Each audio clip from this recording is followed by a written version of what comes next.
Okay, Kayla, if you'd like to lead us in today's session. Awesome. Thanks, Corey. Good morning, everyone. My name is Kayla Saunders, and I am a health system specialist at the VA Medical Center in downtown Indianapolis. And I'm super excited to be here and lead the conversation today with our Coffee with a Local Leader with Vamsee Potluri, who's the Associate Director here at the Indianapolis VA Medical Center. So I'm going to start with a brief introduction of Vamsee, or he goes by V for short. But Vamsee was appointed as the COO or Associate Medical Center Director of Veteran Health Indiana in 2020. And in this capacity, he is responsible for fiscal with an operating budget of $800 million, facilities and engineering, health administration service, supply chain, police, healthcare technology, strategy and planning, IT, information security, human resources, and cafeteria or retail. And Vamsee most recently served as the chief of the business office or patient care administration service at the VA Northeast Ohio healthcare system, where he was responsible for a multifaceted interdisciplinary business and patient care service line with over 420 staff and $200 million. And these other roles within the VA include executive administrative officer to the associate director for finance, ambulatory care operations director, group practice manager, the business manager for ambulatory care and emergency care clinical center, and a health system specialist for the chief of staff office. And he's also a subject matter expert on clinic practice management. So everyone say welcome to V, and thanks for joining us today. Thank you, Kayla. Thank you all for having me. Also, just a brief housekeeping item. We do have for the iHEN Early Careers Group, we have an early career social coming up next Tuesday on August 16th from 5:30 to 7:30 at the TAP on Mass Avenue. And you do not have to be a member of ACHE to attend, so you can feel free to invite others. So let's go ahead and start the conversation for this morning. So first off, V, tell us about yourself and explain how you became involved with iHEN and ACHE.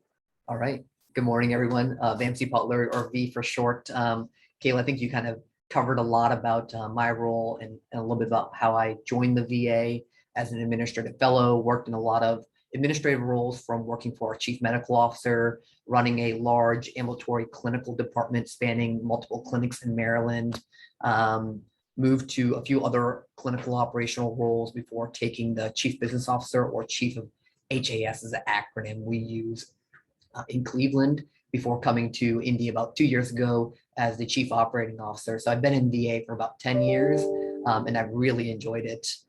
Specifically with ACHE, I believe I've been in ACHE since about 2011, 2012, very early on, and I found it very beneficial from multiple perspectives. I was early on in my career, I was more passively engaged with ACHE, attending ACHE Congress, local events, networking, learning about policy, CEUs or educational credits.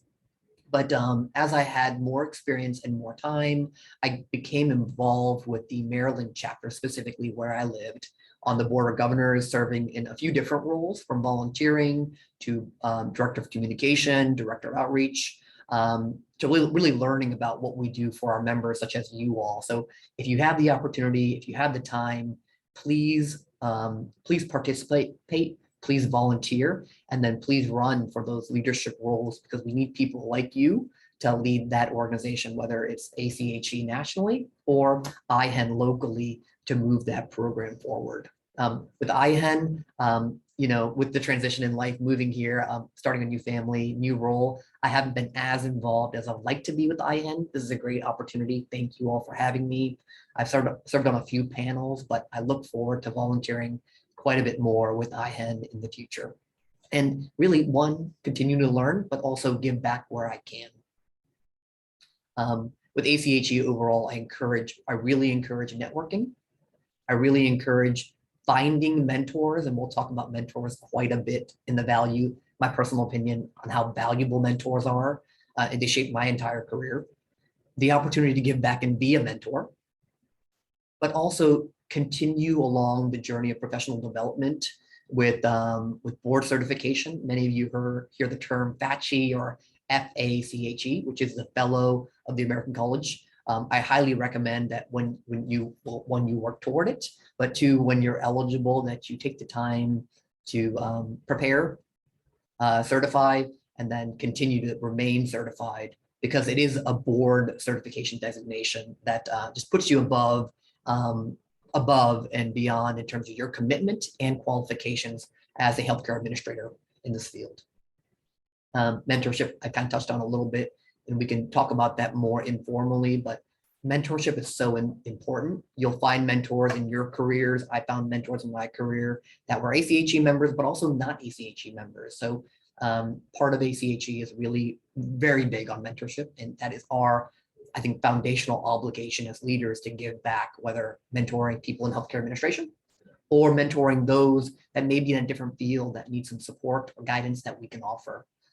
So I highly recommend that. And then finally, community engagement, continuing education is another core foundation of ACHE that I think is very valuable. Giving back not only in the healthcare community or healthcare space, but healthcare impacts human beings. So how do we help humans? How do we help people in the community more broadly? Awesome. Thanks for giving us a brief overview of how you got involved with ACHE and iHEN. And welcome to Indiana, even though you've been here for 2 years. So, Thank you. but you definitely have a pretty diverse work experience. So how did you become interested in a career in healthcare admin in the first place? Sure. You know, I kind of stumbled upon it by accident a little bit. I always wanted to be in the healthcare arena, specifically wanted to be a physician. Undergrad, grad school kind of is where things took a turn for me. Undergrad, very pre-med, med school focused, med school bound. I had a year where I decided to just get my MHA instead of having a gap year before heading to med school. And in that 1 year, I was destined. I was actually very passionate about going to med school, but I learned a lot about specifically healthcare quality, medical error, which really shocked me, patient safety, and I learned a lot about the VA where I currently work. And it was really the combination of all of that like a light bulb moment just went off in my head that I really wanted to be in healthcare management or healthcare leadership. At that time, it was really quality management focused to improve overall population health, reduce medical error. Just a quick primer, you know, there's a number of statistics reported, but medical error, preventable medical error, is one of the leading causes of death. Okay, don't quote me on the number because it changes every year, especially with the pandemic. But that shouldn't, in our minds, many of us may be thinking that shouldn't be true. Healthcare is supposed to be helping people, but that really drove me to consider getting my MBA. And specifically, the negotiation that I had with my father at the time was, if I can get a fellowship in the VA, I want to continue pursuing my passion. And I kind of found it at that point, a career in healthcare administration with the VA. All right, yeah, and I mean, we've had several discussions, and I know that we've talked several times about your passion and commitment to serving veterans in the healthcare admin space and how that was sparked during your time as a fellow within the VA. So why did you decide to pursue a career in the VA? Yeah, I can go on a rant on this one, so please cut me off if I go too long. But, you know, the VA does some amazing work. And just to share a little bit about the VA, we have three core missions, and one that's kind of not known as well. If I have to be transparent, I feel like most of them are not known as well as I'd like them to be known. One, we provide excellent clinical care, and we are the largest integrated healthcare system in the nation, right? The Department of Veteran Affairs, Veteran Health Administration. Two, we do a significant amount of education and workforce development, not only in healthcare, but also for the entire nation. One stat that you may find interesting is we train 2/3 of every physician that is in the workforce. They rotate through the VA at some point in their career. But specifically here in Indianapolis, we train 53 different type of professionals, totaling about 2,300 trainees per year. So education is a big part of what we do. On top of that, we commit a lot of resources and time to research that changes healthcare, improves patient safety, improves outcomes for our veterans and for our citizens eventually. And if we have to quantify that, we're in the few hundreds of studies per year, but I believe the dollar value is $25 million per year in research funding only here at this VA, not combining every national entity that we have. So significant amount of health research that advances clinical care, patient safety, and quality for our veterans, but also for citizens like you and I. And the fourth one is we do a lot regarding disaster relief and emergency management. So in times of need, hurricanes, pandemics, earthquakes, you name it, VA will deploy with our assets and with our clinicians and administrative professionals to help the nation in times of need. So, you know, I'm really passionate about that, but specifically on the healthcare portion, on the clinical care portion, I learned a lot about VA when I read the book, two books that I'll share. One is called On the Mend, talking about medical error, patient safety, and lean healthcare. Lean was a very big thing that motivated me into healthcare administration. The other book that I read shortly thereafter while working at the VA was Best Care Anywhere by Philip Longman. I read the 3rd edition, I believe, but it may be on the 5th edition. But I highly recommend reading it because VA, as a federal organization, we don't do as good of a job of advocating, marketing, and sharing all the amazing things that we do.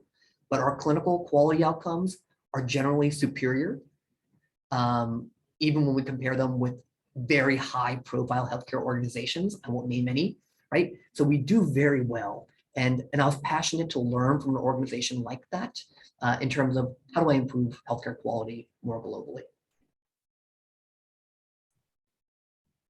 All right. Yeah, no, and I think that's, I mean, we've definitely talked about how the VA definitely is up there with the private sector as far as the quality of care that we deliver. So I think that's one of the bigger misconceptions about the VA is that we don't have good quality care. So I think that's a great way to sort of debunk those thoughts. Up there, if not better.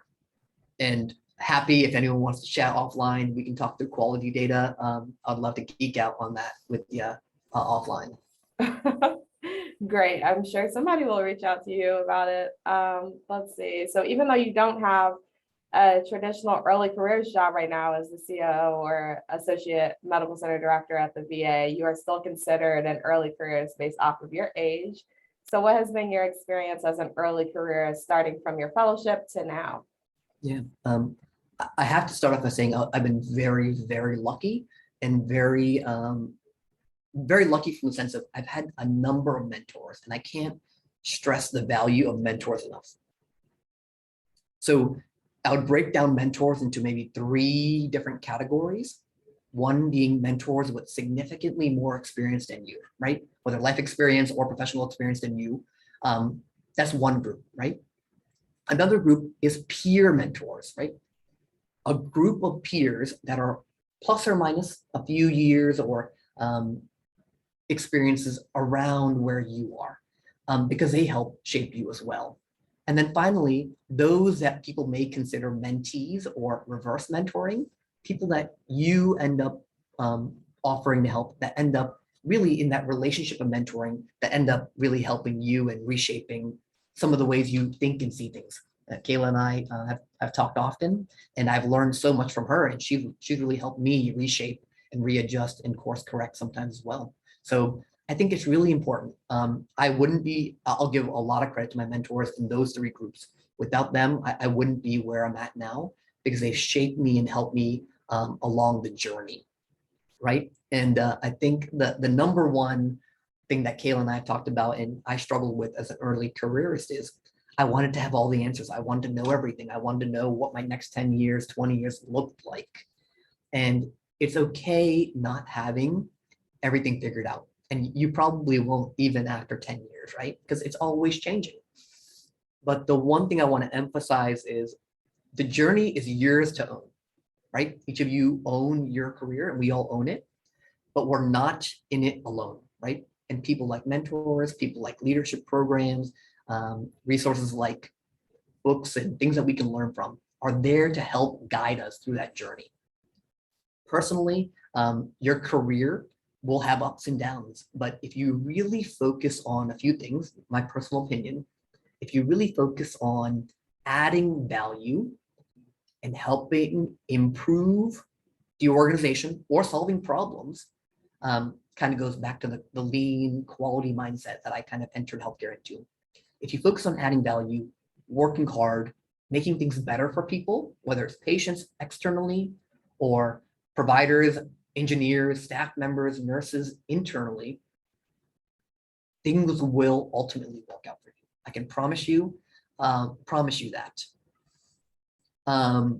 If we're talking about opportunities, I found my opportunities or career path was generally guided by big problems, right? So I encourage you all, when you see something not working or there's a big issue that's really unsolvable, air quotes, run toward it. Say, hey, I want to take a stab at that. I want to help out. Say yes to those type of opportunities because you're going to learn the most. It will be time consuming. There will be long hours and long days and long weeks and maybe a long year or two, right?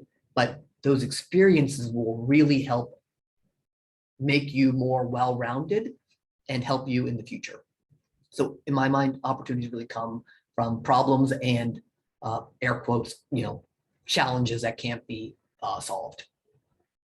As a early careerist or potentially a new graduate, we're all going to have to deal with entering a workforce where age might be the first impression, where people look at you and say, hey, you're too young. Shouldn't you still be in middle school? And I think you just need to take that and not worry about it too much. Don't let that get under your skin, right? Focus on adding value.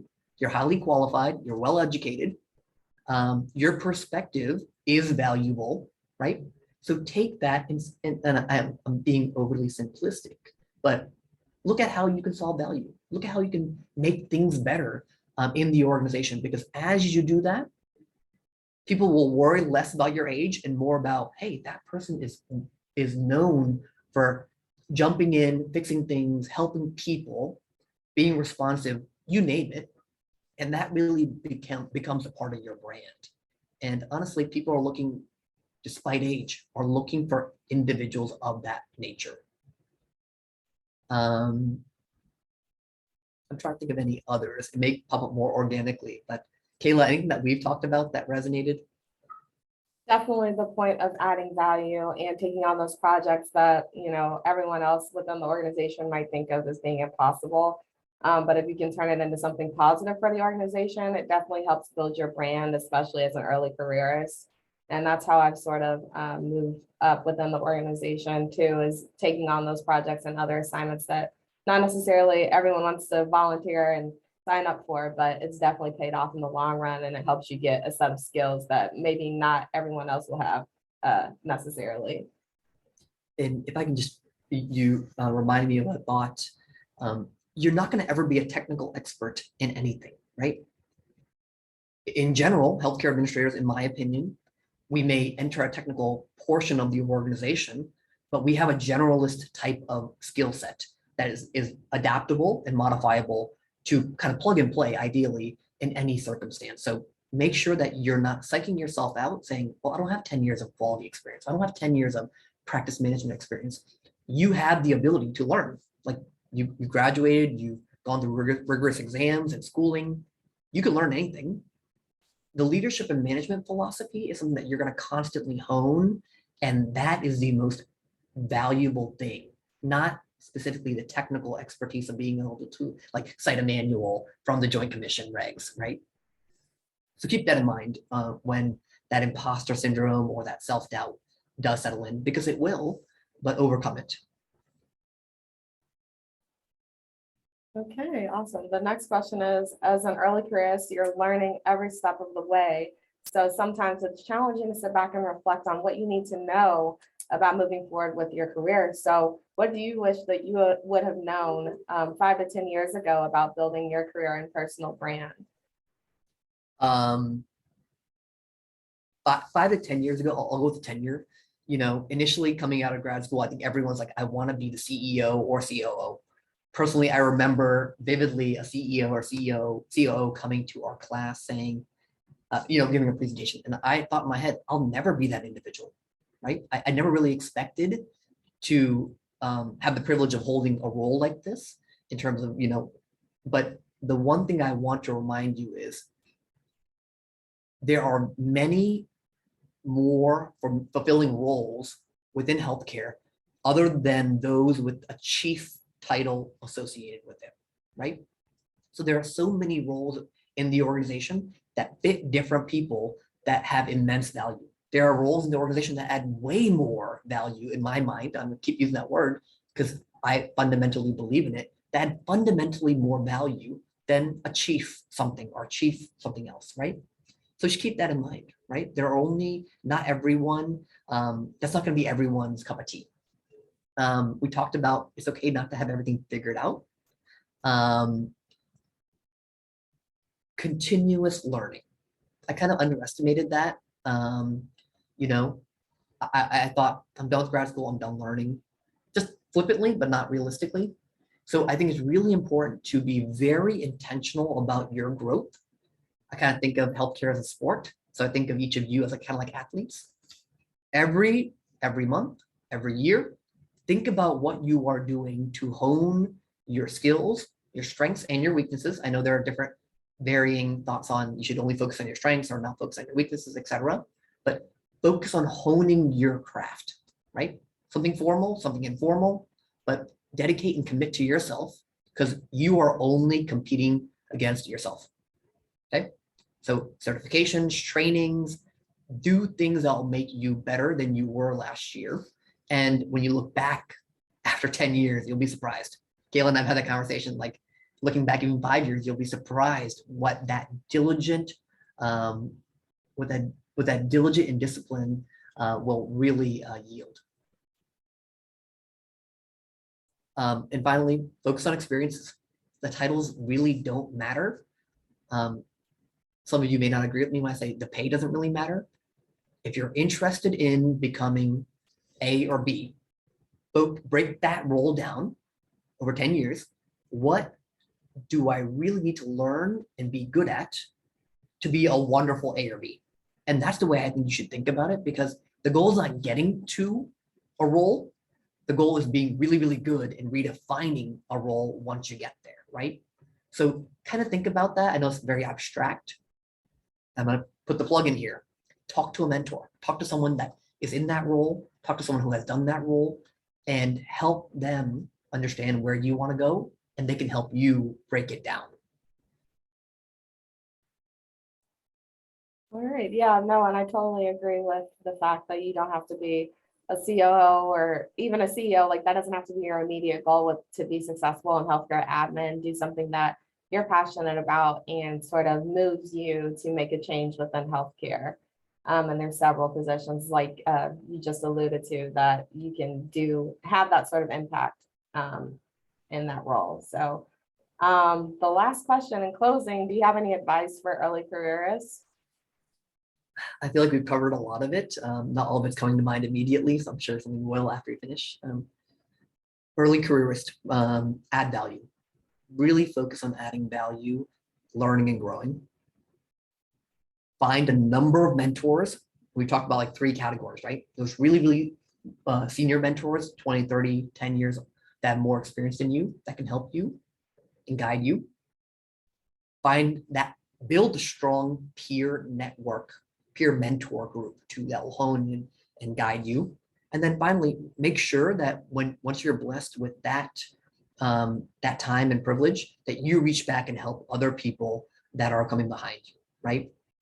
Part of healthcare leadership, part of leadership in general, is giving back. That's probably the largest part of leadership. So make sure you're doing that, not only professionally, but in the community, but also to those that are earlier careerists than you. Okay, well, thank you so much for your time today. Does anyone have any questions? You can also drop them in the chat too.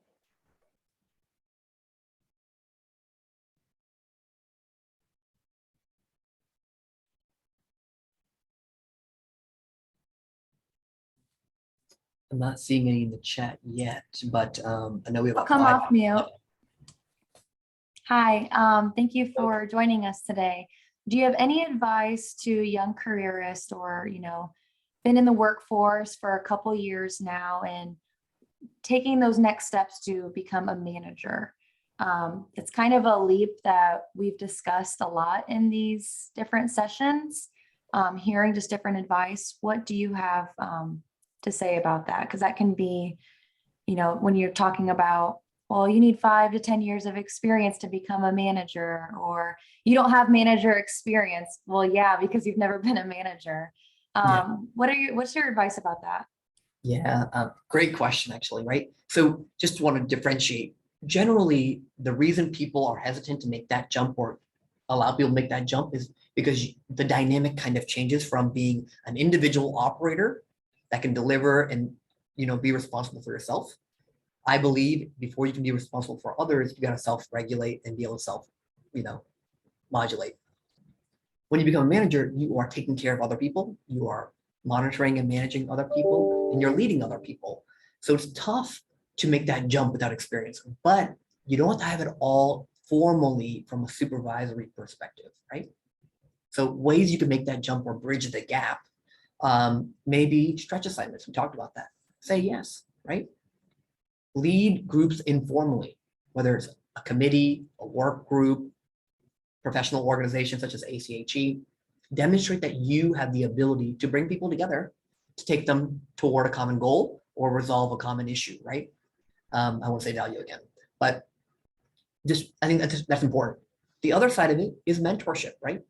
You can learn about managing, leading from other people, whether reading, podcast, whatever preference you have, but also talking to mentors that can help share examples that kind of add to your library of experiences, right?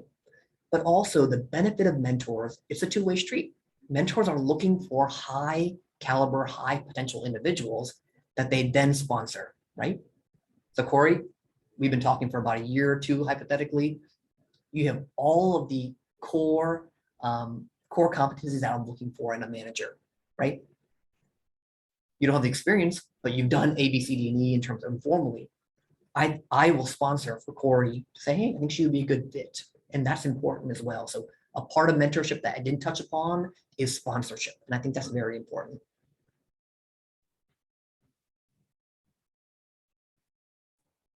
All right, it looks like we have another question. Any suggestions for developing management or leadership philosophies as an early careerist? Yeah, I think one, going through tough times.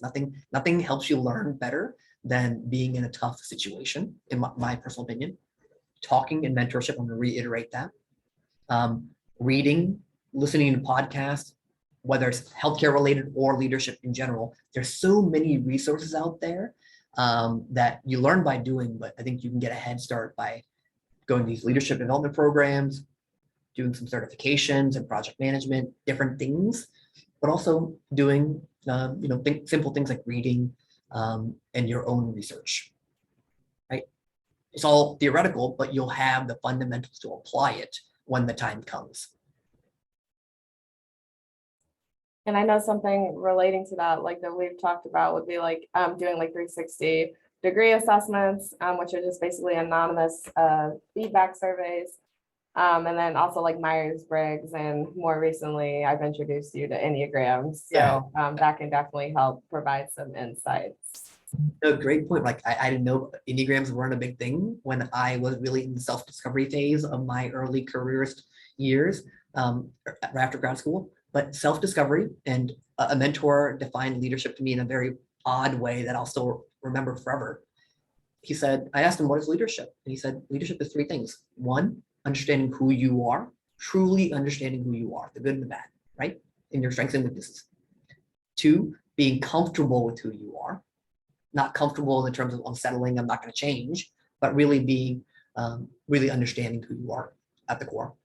And then 3, being accountable for your actions and your reactions, right? So I think 360s, Myers-Briggs, Enneagrams, peer mentors, these are all tools to help you accomplish that. And it's important when you want to bridge that gap, you need to understand yourself before you can really begin leading people and trying to understand them. All right, and our last question is, how do you identify people you can build a relationship or mentorship with? And you mentioned peers, but how do you recommend selecting certain peers to use as mentors? Yeah. So, in the I'll go back to, I was kind of lucky in the organization that I joined. There was a large number of fellows, recent graduate, early careerist, and I didn't do the work, right? So I have to give credit to, senior leaders in the organization that kind of organized that for us, so that it was a culture of taking care of those, supporting those, bridging and connecting those that were in the same career field or early on in their career, right? So this is when you are in 5 years, 10 years in these roles where you can go back and connect quickly, make sure you do that, right? Early on, if your organization doesn't have a culture that's conducive of that environment, it's really on you to take ownership and say, hey, I'm going to be the one that brings it all together. Kayla, I know you're doing that for a few of our groups here in terms of intern programs, things of that nature. But it's really, really valuable to do that. So a little bit is going to be on you, but identify people that you feel, have a different perspective, have a similar drive, and add value, add value to that group. All right, well, thank you again for your time today. And I know that we all appreciate it and definitely gained some insight from hearing about your experience in healthcare. For sure. Thank you. And feel free to email me or send me a message if I can help in any way. All right.